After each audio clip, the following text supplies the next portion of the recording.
Welcome to the debate. இப்போ இந்த 200 unit இலவச மின்சாரம் இது சாமானிய மக்களோட வறுமையை விரட்டுற ஒளியா? ஆமா, இல்லனா ஒட்டுமொத்த மாநில பொருளாதாரத்தையே இருள தள்ள போற ஆபத்தா? கரெக்ட். புதிய முதலமைச்சர் விஜய் பதவியேற்ற முதல் நாளே கையெழுத்திட்ட திட்டங்கள் தான் இப்போ மிகப்பெரிய பேசுபொருள்.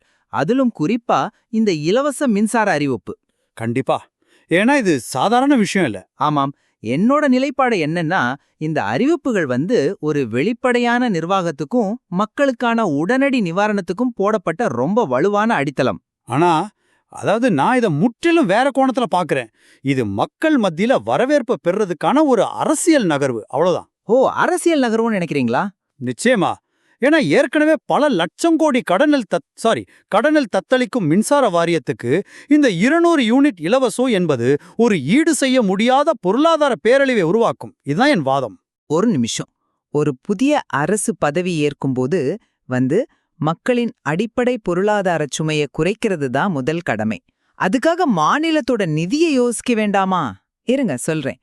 200 யூனிட் இலவச மின்சாரம் மட்டும் இல்ல, பெண்களுக்கான சிங்கப்பெண் சிறப்பு படை, அப்புறம் மாநிலம் முழுக்க போதைப்பொருள் ஒழிப்பு பிரிவுகள்னு சமூக பாதுகாப்பையும் உடனடியாக அவங்க உறுதி பண்ணிருக்காங்க. அதோட முந்தைய அரசின் நிதிநிலை பத்தி வெள்ளை அறிக்கை வெளியிடப்படும்னு சொன்னது வெளிப்படைத்தன்மைக்கான ஒரு மிக முக்கியமான நடவடிக்கை. நீங்க வெளிப்படைத்தன்மைன்னு சொல்றீங்க, ஆனா இதுல தான் ஒரு மிகப்பெரிய முரண்பாடே இருக்கு. என்ன முரண்பாடு? இப்போ டான்ஜெட்கோ வாங்கின பழைய கடனுக்கான வட்டி அடைக்கவே அவங்க திரும்பவும் கடன் வாங்குற நிலைமையில இருக்காங்க, சரியா? சரி.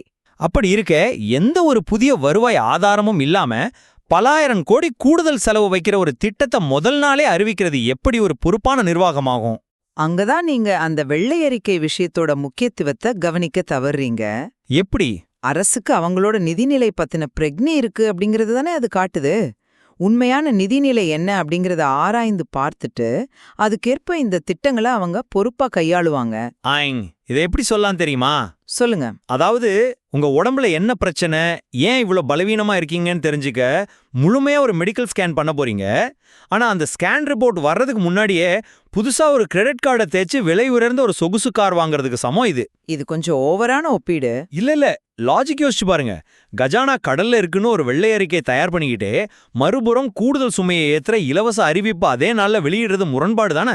ஆனா நீங்க சொல்றது வெறும் பேப்பர்ல இருக்கிற எண்களோட கணக்கு. கீழ்மட்டத்துல இது எப்படி வேலை செய்யுதுன்னு கொஞ்சம் பாருங்க. இப்படி வேலை செய்யுது. இப்போ ஒரு நடுத்தர குடும்பத்துக்கு மாசம் 1000 ரூபாய் மின்கட்டணம் மிச்சமாகுதுன்னு வைங்க. அந்த பணம் மறுபடியும் உள்ளூர் பொருளாதாரத்துல தானே செலவிடப்படும். ஆமா. மக்கள் பொருள்கள் வாங்குவாங்க, வியாபாரம் நடக்கும். அது சுழற்சி முறையில பொருளாதாரத்தை ஊக்குவிக்கிற ஒரு முதலீடு தானே. அந்த 1000 ரூபாய் எப்படி மிச்சமாகுது அப்படிங்கறதுல தான் பொருளாதாரத்தோட அடிப்படை சூத்திரமே அடங்கியிருக்கு. அரசுக்கு மின்சாரம் வானத்திலிருந்து இலவசமா கிடைச்சிடாது. அது தெரியும். இந்த 200 யூனிட் இலவசமா கொடுக்கும்போது ஏற்படுற இழப்பை ஈடுகட்ட மாநிலம் என்ன செய்யும்? கிராஸ் சப்சிடைசேஷன் முறைப்படி தொழில் நிறுவனங்கள் அப்புறம் வணிகர்களுக்கான மின்கட்டணத்தை பல மடங்கு உயர்த்த வேண்டிய கட்டாயம் ஏற்படும். அப்போ பெருநிறுவனங்களுக்கு சுமை ஏற்படும் அப்படிங்கிறதுக்காக ஏழை மக்களுக்கு தேவையான அடிப்படை நிவாரணத்தை தரக்கூடாதுன்னு சொல்றீங்களா? நான் அப்படி சொல்லல. அதன் பின்னாடி வர்ற சங்கிலி தொடர் விளைவுகளை சொல்றேன். தொழில் நிறுவனங்களுக்கு மின்கட்டணம் உயர்ந்தா அவங்க உற்பத்தி செலவு அதிகரிக்கும். சரி. லாபம் குறையும் போது அவங்க தங்கள் தொழிற்சாலைகளை அண்டை மாநிலங்களுக்கு மாத்த தொடங்குவாங்க. இது மாநிலத்தோட வேலைவாய்ப்பை நேரடியா பாதிக்கும். கடைசியில நீங்க எந்த சாமானிய மக்களுக்கு நன்மை செய்ய நினைச்சீங்களோ அவங்க வேலைவாய்ப்பையே அது மறைமுகமா பறிச்சிடும். அது ஒரு மோசமான கற்பனை. அதாவது ஒரு எக்ஸ்ட்ரீம் சினாரியோ. அரசுக்கு வருவாயை பெருக்கிறதுக்கு வேற வழிகள் இருக்கு. என்ன வழிகள்? இப்போ சிங்கப்பெண் சிறப்பு படைகள், அப்புறம் போதைப்பொருள் ஒழிப்பு பிரிவுகள், இதெல்லாம் ஒரு பாதுகாப்பான சமூகத்தை உருவாக்கும். சட்டம் ஒழுங்கும் சமூக பாதுகாப்பும் உறுதியா இருக்கும்போது வெளிநாட்டு முதலீடுகள் தானாகவே அதிகரிக்கும். ஓ, இன்வெஸ்ட்மெண்ட் கூடுன்னு சொல்றீங்க? ஆமா, பொருளாதார வளர்ச்சிக்கும் சமூக நலனுக்கும் இடையிலான ஒரு பேலன்ஸா தான் இதை நம்ம பார்க்கணும். நான் அந்த பாதுகாப்பு நடவடிக்கைகளை எந்த குறையும் சொல்லல, அவை ரொம்ப அவசியம். ஆனா ஒரு வெள்ளை அறிக்கை என்பது முந்தைய அரசின் மேல பழிய போடுறதுக்கான ஒரு அரசியல் கருவியா மட்டும் சுருங்கிடக்கூடாது. கண்டிப்பா. தற்போதைய நிதி நெருக்கடியை வெளிப்படையா சொல்றது மட்டும் பத்தாது. இந்த புதிய இலவச திட்டங்களுக்கான நிதிய எந்த வரியா உயர்த்தி எப்படி திரட்ட போறோம் அப்படிங்கறதையும் அந்த அறிக்கை விளக்கணும். நாம இப்போ ஒரு முக்கியமான புள்ளிய வந்தடைஞ்சிருக்கோம்.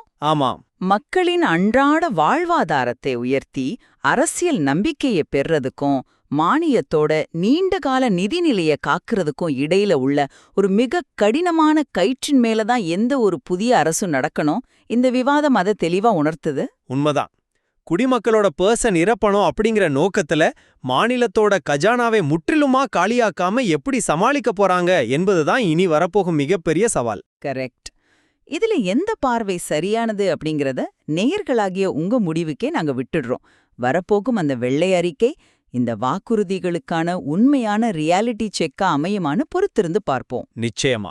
மூலத்தரவுகள்ல இந்த அரசியல் மற்றும் பொருளாதார நகர்வுகள் பத்தி ஆராய இன்னும் பல தகவல்கள் இருக்கு. மீண்டும் சந்திப்போம்.